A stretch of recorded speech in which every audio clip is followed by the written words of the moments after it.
신약 성경을 첫 열었는데요. 첫머리에 아주 낯선 이름들이 많이 나오죠. 아브라함과 또 예수 그리스도의 세계라 이렇게 시작하면서 누구는 누구를 낳고 누구는 누구를 낳고 누구는 누구를 낳고 우리가 정말로 들어보지 못했던 생소한 이름들이 성경 첫머리부터 등장합니다. 원래 저자들이 책을 기록할 때는요, 첫 페이지를 잘 쓰는 법이에요. 사람들이 책을 끝까지는 안 읽어도요, 첫머리, 그래도 한두 장 정도는 무조건 읽거든요. 또 첫머리가 재미있으면 끝까지 읽을 수도 있기 때문에 이 첫머리를 잘 쓰는 법인데, 어찌된 영문인지 성경은 첫머리에 아주 재미없는 내용을 많이 기록해 놨어요. 우리가 흔히 말하는 족보입니다. 계보입니다. 여러분, 족보가 뭔지 아시죠? 족보는 한 집안의 혈연적 관계, 그 다음에 사실적 관계를 증명하기 위해서 기록해 놓은 역사적 자료입니다. 저도 어렸을 적에 우리 아버지가 요만한 나무 상자 안에 책을 몇 권 애지중지하면서 거기에 담아두었던 기억이 있어요. 술을 한 잔 드시면 가끔 그 족보를 꺼내놓고 이렇게 이야기하곤 했어요. 우리 집은 뼈대 있는 집안이다. 우리 집은 족보가 있는 집안이다. 그 당시에는 그 말이 무슨 말인지 별로 흥미도 없었고 거기에 대한 관심도 없었습니다. 하지만 사람들은 나이가 들어가면서 자신의 정체성, 자신의 족보에 대해서 관심을 가질 수밖에 없습니다. 족보, 혈연적 관계, 사실적 관계를 기록해 놓은 겁니다. 그 족보 안에는 누가 누구를 낳고 누구는 누구 집의 자식이고 혈연적 관계가 기록되어 있어요. 예수님의 족보, 혈연적 관계를 역사적으로 기록해 놓은 것이 족보라면 우리는 첫 번째 의문점을 피할 길이 없습니다. 그렇다면 예수님도 혈연적 관계를 통해서 이 땅에 오셨는가 하는 겁니다. 예수님이 족보의 이름이 등장하는 것을 보면 예수님도 누구 집의 자식이었는가 그 말이에요. 누구 집의 혈연을 통해서 이 땅에 오신 분인가 이런 겁니다. 여러분 어때요? 정말로 예수님이 혈연적 관계를 통해서 인간의 족보에 등장할 만한 누구 집의 자식으로 이 땅에 오셨습니까? 이런 의문점입니다. 또 하나 의문점이 있어요. 여러분들은 그냥 무심코 읽으셨겠지만 이 예수님의 족보 가운데 이 사람이 왜 거기서 나오지? 이런 의문점을 갖게 하는 인물들이 있어요. 이 사람이 왜 거기서 나오는 거야 도대체? 다말이라고 하는 여자입니다. 다말 아시죠? 시아버지 유다에게서 아이를 낳았는데 창녀로 변장을 해가지고 아버지를 유혹했어요. 그리고 자식을 낳습니다. 여러분 너무 이상한 스토리 아닙니까? 누가 보아도 이 여자가 예수님의 족보에 기록되었다는 사실이 좀 이상하지 않나요? 두 번째 여자는 라합입니다. 라합 앞에는 하나의 수식어가 늘 붙어 다녀요. 기생라합. 기생라합. 여기 말하는 기생이라는 뜻은요, 웃음을 파는 여자라는 뜻입니다. 그저 여관과 같은 당시에 주막 같은 것을 운영하던 여자였는데요. 나그네들에게 밥도 팔고 술도 팔고 잠자리도 제공하고 웃음도 제공하고, 그래서 성경은 그를 기생이라고 이렇게 기록하고 있어요. 세 번째 여자는 룻이에요. 이 룻은요, 이방 여인 모압 땅에서 성장한 여자입니다. 모압은요, 그모스라고 하는 우상을 섬겼어요. 그러니까 태어나면서부터 우상의 자식이에요. 더더욱 이 여자가 불편한 것은 이 여자는 정말로 기가 막힌, 아니요, 기구한 운명의 여자입니다. 시집을 갔는데 남편이 일찍 죽었어요. 남편만 죽었으면 괜찮은데 남편의 형도 죽고 시아버지도 죽었습니다. 그래서 며느리 둘, 시어머니 하나, 과부 셋이 옹기종기 모여 앉아서 신세를 한탄해야 될 만큼 기구한 여자였습니다. 마지막 등장하는 여자는 더 끔찍한 여자입니다. 우리야의 아내. 누구죠? 다윗 왕과 불륜을 저질렀어요. 그래서 이 사실을 감추려고요, 다윗과 밧세바는 하는 수 없이 남편을 죽여야만 했습니다. 그래서 전쟁터에 내보내가지고 전쟁에서 최전선에서 죽게 만들었어요. 남편을, 자신의 불륜 사실을 덮기 위하여 왕과 공모해서 남편을 죽인 여자. 여러분, 이런 여자가요, 예수님의 족보에 버젓이 기록되어 있어요. 자, 여러분 어떤 생각이 드십니까? 여러분 집안 얘기로 잠시 가보시죠. 만약에 여러분들의 집안의 족보에 이런 비슷한 인물들이 기록되었다면 여러분 그 족보 사시겠습니까? 그 족보 사람들에게 드러내놓고 자랑하시겠습니까? 우리 집안에는 이런 여자들, 이런 종류의 사람들이 족보에 남아있다고 말할 수 있겠냔 말이에요. 왜 이 여자들이 거기서 나오는 거죠? 예수님의 족보에서 말입니다. 다른 분도 아니고 예수님의 족보에서 왜 이 여자들이 거기서 나오는 거예요 도대체? 차근차근 풀어갑시다. 첫 번째 우리가 풀어야 할 것은요, 예수님의 족보에 예수님이 기록된 것은 예수님이 정말 혈연적 관계를 통해서 이 땅에 오신 분인가 하는 사실입니다. 마태복음 1장 18절에 이렇게 말하죠. 예수님은 성령으로 잉태되신 분이라고 말입니다. 그렇다면 결론이 뭐죠? 예수님은 족보에 이름이 올라있긴 하지만 그분은 혈연적 관계를 통해서 이 땅에 오신 분이 아니라는 사실입니다. 그분이 혈연적 관계를 통해서 이 땅에 오신 분이 아닌데도 왜 사람의 가문, 왜 사람의 관계를 기록하는 족보에 예수님의 이름이 올라있느냐는 거죠. 그것은요, 구약 성경이 끊임없이 무엇을 말했냐면요, 메시아가 올 텐데, 우리를 구원하는 구원자가 올 텐데, 그분은 다윗의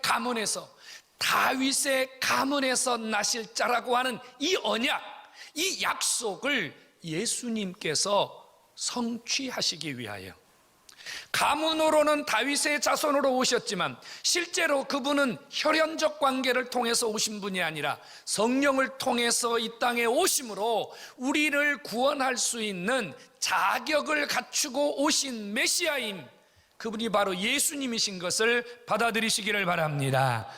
사람으로 태어나면 죄인이에요. 여러분들이 자녀를 낳았잖아요.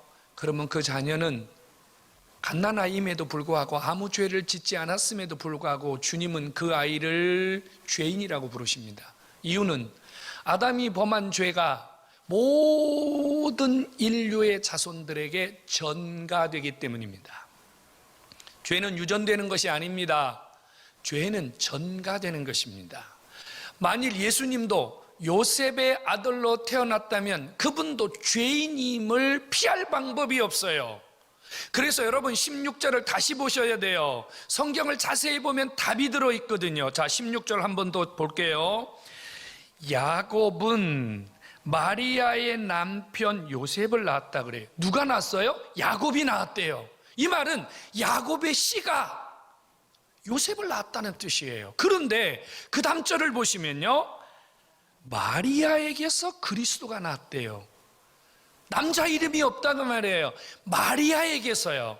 이 말은 예수님이 요셉의 자식이 아니라 성령께서 하나님의 씨를 가지고 이 땅에 오셔서 우리를 구원하려고 오신 하나님의 선물, 바로 예수님이신 줄로 믿으시기를 축원합니다.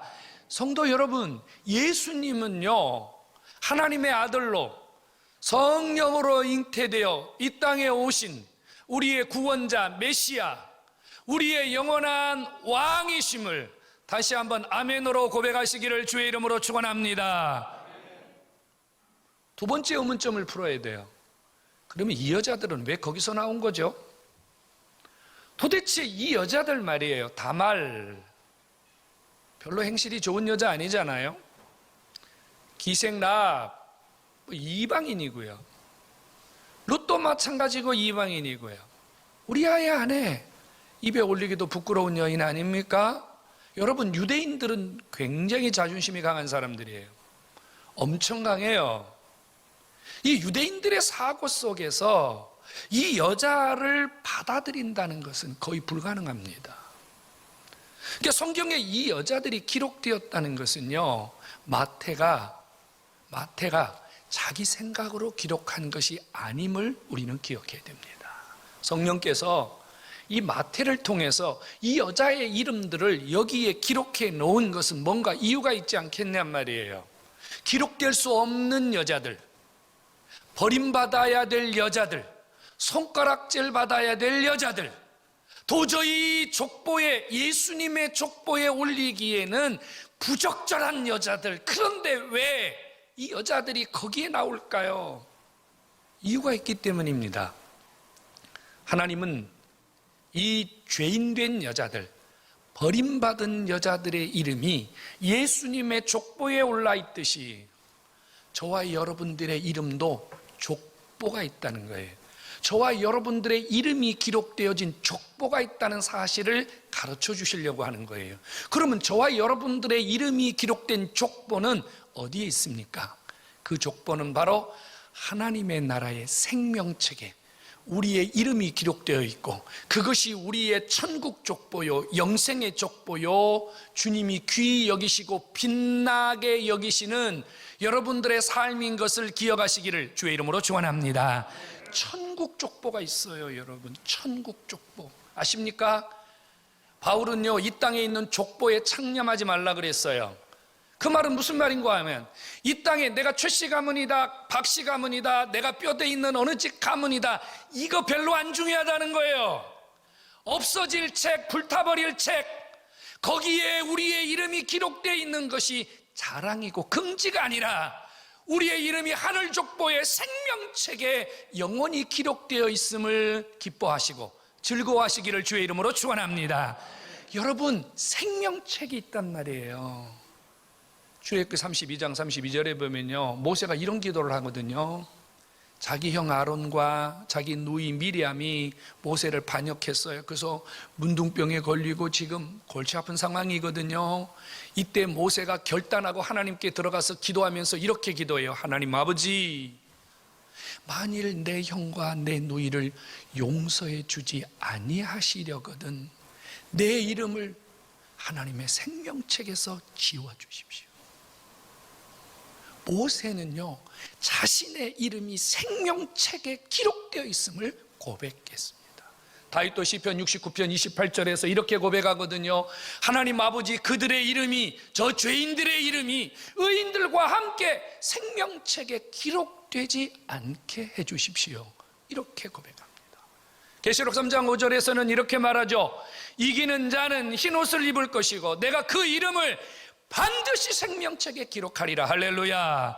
생명책에 이름이 기록되리라. 계시록 21장에서는요, 생명책에 이름이 기록되지 아니한 자는 불못에 던져질 것이라. 계시록 21장 27절에서는 이렇게 말합니다. 오직 어린 양의 생명책에 그 이름이 기록된 자만이 주님의 나라에 들어올 수 있다고 말입니다. 여러분, 저와 여러분들의 이름이 천국 족보에 생명책에 기록되어 있음을 믿으시기를 주의 이름으로 축원합니다. 여러분, 얼마나 대단해요, 여러분. 여러분들의 이름 누가 기억해 줍니까? 여러분들의 이름을 누가 그렇게 귀히 여깁니까?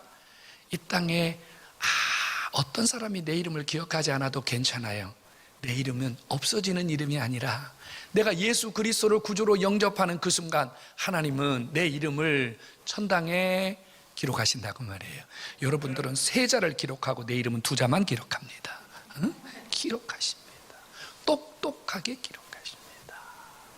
여러분들에게 한번 여쭤보겠습니다. 여러분 구원 받으셨죠? 구원 받으셨죠? 그러면 여러분들의 이름이 하늘 생명책에 기록된 것을 굳게 믿으시기를 주의 이름으로 축원합니다. 이 천국 족보예요. 천국 족보. 이 족보에 이름 없는 사람은 끝이에요. 멸망당하는 거예요, 여러분. 그럼 의문점을 갖죠. 하늘 족보에 이름을 기록할 수 있는 자격이 있습니까? 있습니다. 자격이 있어요. 아무나 기록하는 게 아니에요, 여러분. 주님 앞에 가서 섰을 때 주님 나라의 생명책에 이름이 없으면요, 바로 우리는 멸망으로 던져지는 거예요. 어떤 자격으로, 어떤 기준으로 생명책에 우리의 이름을 올릴 수 있습니까? 조건은 하나밖에 없습니다. 어린 양의 생명책이라고 그랬거든요. 어린 양의 생명책. 그 말은 예수 그리스도 그분을 구주로 믿은 자, 예수 그리스도를 구주로 고백한 자, 예수 그리스도 그분의 피로 죄 사함을 받은 자, 이들 이름만이 천국에 기록되는 것을 믿으시기를 축원합니다. 여러분, 주님은 묻지도 따지지도 아니하십니다. 시아버지와 무슨 일이 있었느냐 따지지 않습니다. 네가 기생이냐 공주냐 따지지 않습니다. 이방인이냐 유대인이냐 따지지 않습니다. 무슨 범죄를 했느냐, 무슨 잘못을 했느냐, 무슨 끔찍한 죄를 지었느냐, 그것은요 문제가 되지 않습니다. 우리가 범죄에서 지옥 가지만 우리가 예수 그리스도 그분을 믿으면 어떤 죄를 지었다 할지라도 하나님이 우리를 받아주시고 용서해 주시고 당신의 자녀 삼으셔서 당신의 생명책에 우리의 이름을 기록하여 영원히 우리를 귀히 여기심을 믿으시기를 축원합니다. 예수입니다. 생명책에 우리의 이름을 기록할 수 있는 유일한 방법은 예수, 오직 예수만이 저와 여러분들의 모든 허물과 죄를 다 덮어서 맑게 씻으셔서 하나님 앞에 당당히 설 수 있도록, 우리의 이름을 당당히 말할 수 있도록 아버지가 우리의 신원을 보장해 주시는 줄로 믿으시기를 축원합니다. 여러분, 세상 기준은 중요하지 않습니다. 세상 사람들은요 이런 생각을 갖죠. 내가 좋은 일 많이 했기 때문에, 내가 많은 사람 도와줬기 때문에, 내가 그래도 착하게 살았기 때문에, 내가 어떤 공적을 많이 쌓았기 때문에 그래도 내가 좋은 곳에 가지 않겠느냐, 이런 막연한 기대감을 갖습니다. 노 아닙니다. 절대 그럴 수 없습니다. 하나님의 기준은 분명합니다. 어린 양의 생명책에 그 이름을 기록하여 천국 족보에서 그 이름이 빛날 자들은 세상의 기준 따위는, 세상의 조건 따위는 문제가 되지 않는다는 겁니다. 여러분, 우리가 주목해야 될 것은요, 이 여자들의 이름이 거기서 나오는 이유는 이 여자들은 불행한 여자였어요. 정말로 절망할 수밖에 없는 여자였어요. 누구에게든지 외면당할 수밖에 없는 여자였어요. 하지만 이 여자들의 공통점은 무엇인가 하면요, 믿음으로 자신의 인생을 바꾼 자들이라는 사람입니다. 믿음으로 세상을 이긴 자들이라는 사실이에요. 여러분, 다말이 왜 자기 아버지와 더구나 시아버지와 그런 불편한 일을 저질렀겠습니까? 다말은 자기의 욕정을 채우기 위해서 시아버지와 그런 일을 한 게 아니에요. 다말은 멸절되어가는, 가문이 멸절되어가는 그 가문을 일으키기 위해서, 합당하지 않은 방법인 줄 알면서도 가문을 살려내기 위해서, 며느리로 그 가문을 일으키기 위해서 믿음으로 자신의 삶을 드린 것입니다.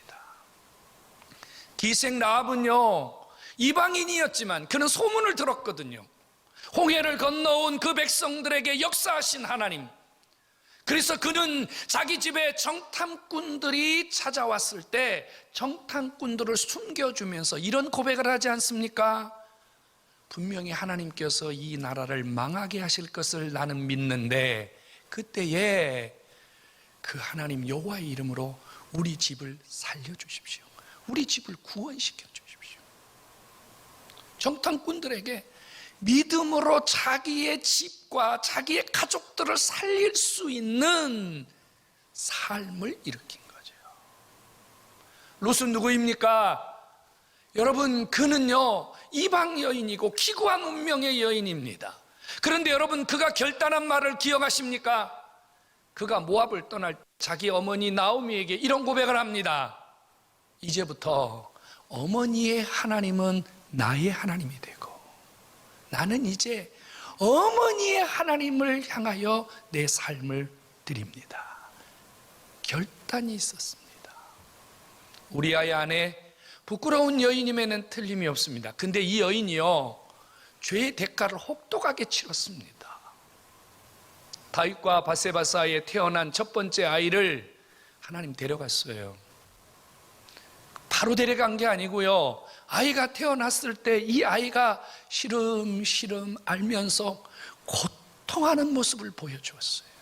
그때 다윗이 얼마나 하나님 앞에 가슴이 찢어졌는지 하나님 앞에 식음을 전폐하면서 주님 앞에 기도하거든요. 하나님, 노. 끝내 하나님 그 아이를 데려갑니다. 여러분 아시죠? 다윗이 어떻게 회개했는지 아시죠? 조금 과장된 표현일지 모르겠습니다만은 다윗이 흘린 눈물이 자기의 침상을 띄울 만큼 아버지 앞에 회개했단 말이에요. 그렇다면 여러분, 다윗 혼자 회개했겠습니까? 다윗이 이런 신앙의 사람이라면 그 자기와 함께 문제를 일으켰던 그 여인 바세바에게도 이런 신앙을 요구하지 않았겠냔 말이에요. 무너진 자신의 삶을, 정말로 절망할 수밖에 없는 자신의 삶을 일으키기 위하여 다윗과 바세바가 얼마나 하나님께 울부짖었겠냔 말이에요. 우리는 결과를 보면 알 수 있어요. 하나님이 이 다윗과 바세바에게 누구를 주었습니까? 솔로몬을 주었습니다. 성도 여러분, 이들은 믿음으로 자신의 삶을 절망하지 아니하고 자신의 삶을 일으키고 바꿀 줄 아는 용기 있는, 믿음 있는 결단의 사람들이었기 때문에 당당히 그의 이름이 예수님의 족보에도 있고 당당히 그의 이름이 하늘 족보에도 있는 줄로 믿으시기를 축원합니다. 성도 여러분, 지금 여기 있는 분들 중에 혹 이런 분들 계십니까? 이 다말이나 라합이나 룻이나 우리아의 아내를 바라보면서 내 삶과 별 차이가 없네. 여러분들의 신세 한탄, 여러분들의 삶에 이런저런 구멍난 모습을 바라보면서 절망하고 주저앉아 있는 분은 아니 계십니까? 사실 우리가요 쓰러지고 자빠질 때가 참 많아요. 그래서 어떨 때는 일어나고 싶은데, 어떨 때는 좀 뭔가 해보고 싶은데 손가락질, 남의 이목, 사람들의 수군거림에 사실은 우리는 일어나지 못할 때가 참 많습니다. 여러분, 시아버지와 문제를 일으킨 이 다말을 향하여 사람들이 얼마나 오랫동안 그를 향하여 비난하고 정죄하고 못된 여자라고 그를 핍박했겠습니까? 여러분, 우리는 그래요. 우리 인생은 그렇단 말이에요. 우리 인생은요 주저앉고, 우리 인생은 포기하고, 우리 인생은 탄식하고, 우리 인생은 아무것도 할 수 없을 만큼 문제 앞에서 헤맬 때가 많단 말이에요. 그렇다고 해서 우리 인생이 그냥 주저앉을 수만은 없잖아요. 그냥 포기할 수만은 없잖아요. 여러분, 우리에게 소망이 있거든요. 우리에게 희망이 있거든요. 우리에게는요 비전이 있단 말이에요. 그것이 무엇이냐면 예수 그리스도, 그분이 이런 절망과 이런 탄식과 이런 한숨 지을 수밖에 없는 우리 인생을 살려주시려고, 회복시켜 주시려고, 저와 여러분들의 이름을 기억하시고 저와 여러분들의 이름이 현재와 내세 영원히 빛나도록 우리의 삶을 바꾸어 주시려고 이 땅에 오셨음을 믿으시기 바랍니다. 주님이 이 땅에 오신 것은 내 이름을 바꿔주려고 온 거예요. 죄인인 내 이름을 의인의 이름으로 바꿔주려고 오신 거예요. 절망투성이, 낙심투성이, 좌절투성이, 어찌할 수 없는 내 인생 하나님이 바꾸어 주시려고, 새롭게 만들어 주시려고 여러분 곁에 오신 줄로 믿으시기 바랍니다.